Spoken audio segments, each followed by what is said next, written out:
Basil, in our last talk, you mentioned soul stations. Can you say more about soul stations? Yes, it's a big subject, also very interesting. And I think we covered some of it when we talked about the point of light, but we can visit it maybe a little bit with more, I don't know, interesting view. We are souls. We are spirits or souls or individuated higher selves or point of light, different names, for the same entity. We are an entity that's precious, that's not made of the material world, So, but it visits the material world and leaves, goes to the essential realm and come back, And they say we are like that on forever. We come and go, and we evolve and we mature. And this being, this soul, is not the same as everyone else. Each one of us is different, As we said before, if you look at children when they arrive, even from babyhood, even sometimes from being first born, they are very different, Some are more awake, some are not, some are more vibrant, some are more melty, some are more sweet, some are more strong. There's different flavors for them, different feeling to them, and they awaken different feelings in us with them. What makes that difference, right? So these souls that come and go are not what we think it's just a speck of the divine within and doing that. It's a specific speck. It's a different flavor to a different evolution to it, And that particular flavor to it changes from also one lifetime to another, or maybe a bunch of lifetimes, then you change that flavor to another flavor, Like, for example, the Dalai Lama has come, 14 lifetimes now as the Dalai Lama, holding one particular emanation, of being, which is compassion, the ocean of compassion, So his soul has a flavor to it, has the flavor of compassion, comes and goes, bringing more love and more compassion and more wisdom about that. But other souls, for example, the Karmapa, for example, for those who know, he embodies power. He embodies majesty. It doesn't mean he doesn't have love and compassion. It does, but he's embodying a different aspect of being. So those souls have different attributes, different qualities to them, and it's dominant, especially in childhood, the flavor of that soul, the flavor of that quality. If that child is seen, that's part of the narcissism, is that the need to be seen. The need to be seen by a child is not a narcissistic need. It's a genuine need, It is a need of the self to be recognized, to be mirrored, to be encouraged, to be guided, to be empowered, and to be supported to walk the walk it came to live, to do. This flavor of that soul is what I call soul station. And in the soul station, we can say there is the purpose of the soul. Let's say that the soul came to bring music to the world. Mozart, Bach, many now talented, sometimes nowadays I watch kids show competition, American Got Talent or kids talent. I love the kids talent. To see those little children, 8, 9, 10 years, standing in that stage, I would faint. But they're standing so brave, so courageous, and they sing with such feeling and richness and meaning. I look at them, I don't see a little child. I see like, who is the soul? Mm. It must be an ancient one came with this. And some of them are sometimes like really obvious to me. This is the reincarnation of that old musician that passed away, you know, especially in the Middle East. You know, I've known those musicians and they passed away. And I could see some of those kids as if they are the same soul reincarnated, you know, and still continuing to bring us the joy it has. You know? So the soul is more, the soul station has the purpose in it of what the soul came to do in life, and it has the grace. Every soul that comes into this existence, I think it comes through two major forces, grace and karma. Karma is whatever it has messed up and has to fix and has to evolve and learn and grow up into, you know, and if it did something really bad, it needs to pay the retribution, then it pays the retribution, and the lesson is learned. The main course of the universe is evolution, you know, is not punishment for the sake of punishment. Punishment is more a corrective, you know, so we can understand where we went wrong. So soul comes by this karma, brings it into a particular place, particular parents, particular reincarnation, and grace, which is its nature, which is not the karma that's surrounding the soul and ruling its which domain it goes into, but it's what it wants to bring to this universe.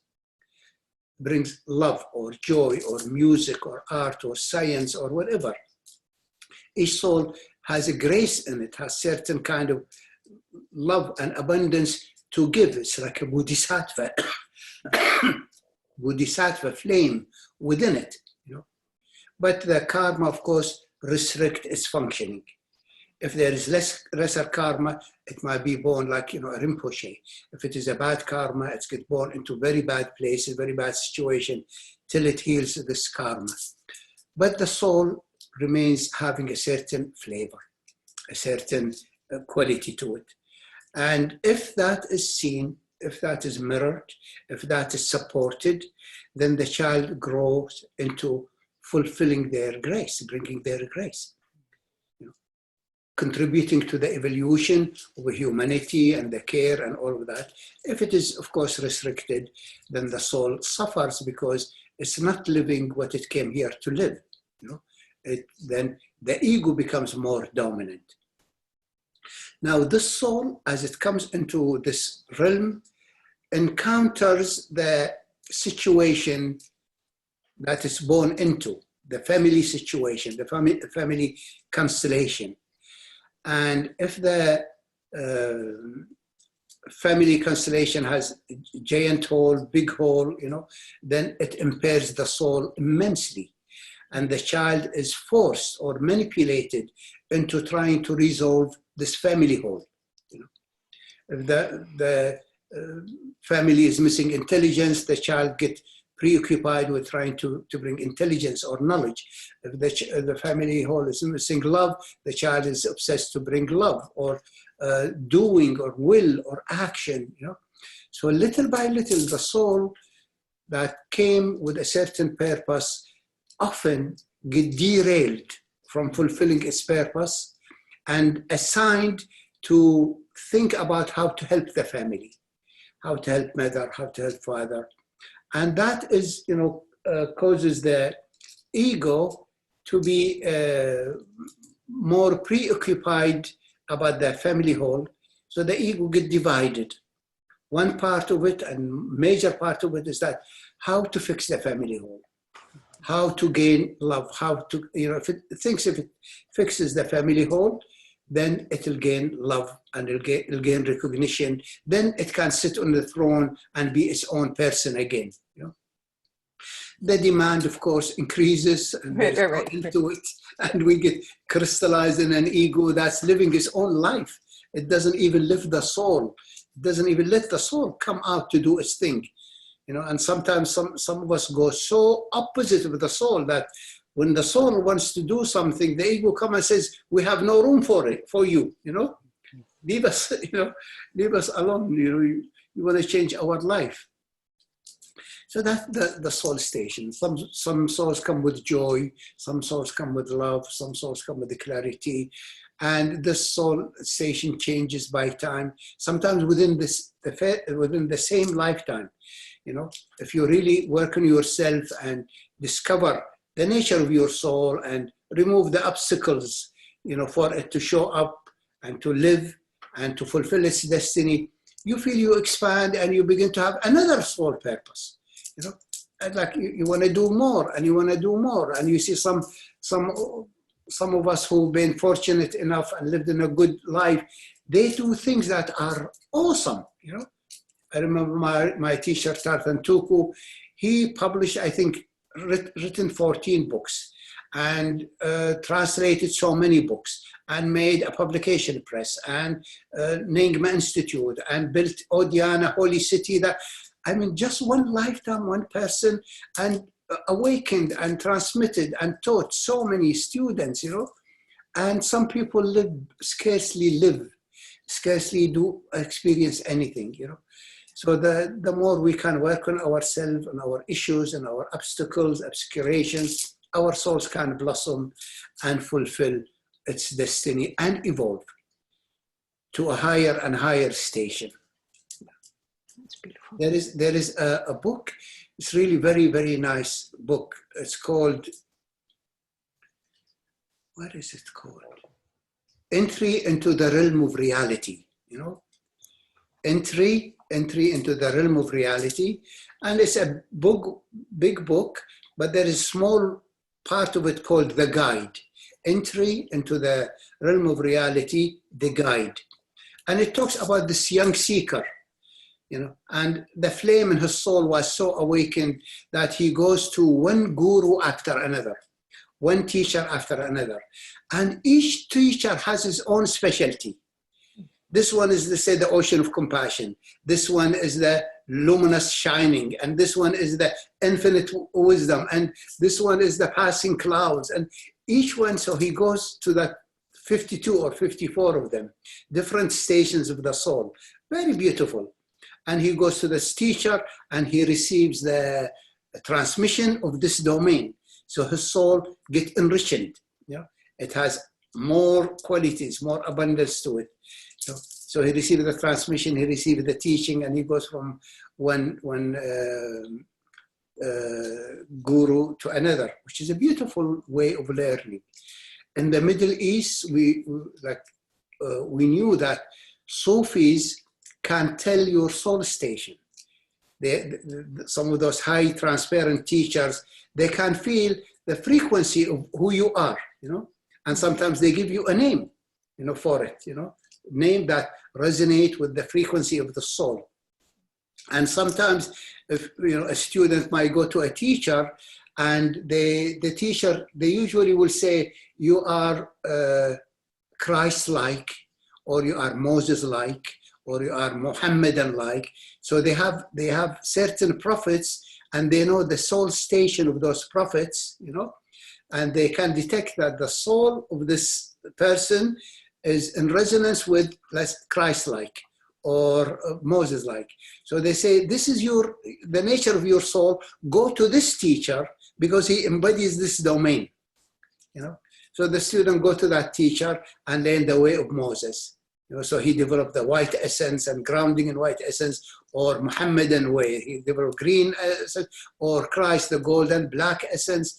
So they can detect the soul station and help the person recognize it, liberate from the grip of the personality, and live the real part, the real one that they are. So each soul really has its own unique, its own station. So beautiful to recognize how different we are, and that in order to live this existence, it's immense symphony. It's not a soloist. I still go to the absolutists and how they think. It needs all of us to make this magnificent, evolving kingdom and richness that are beyond imagination. Inspiration to stay on the path. Yes, it's really beautiful inspiration. Don't give up. Continue, don't give up, you know. Look for your bliss. Look for what your soul came to do, you know, it's so beautiful to recognize it. So the ego is divided between fulfilling the family whole or soul station, you know. And most of us decided to fulfill the family whole with a little bit of soul station.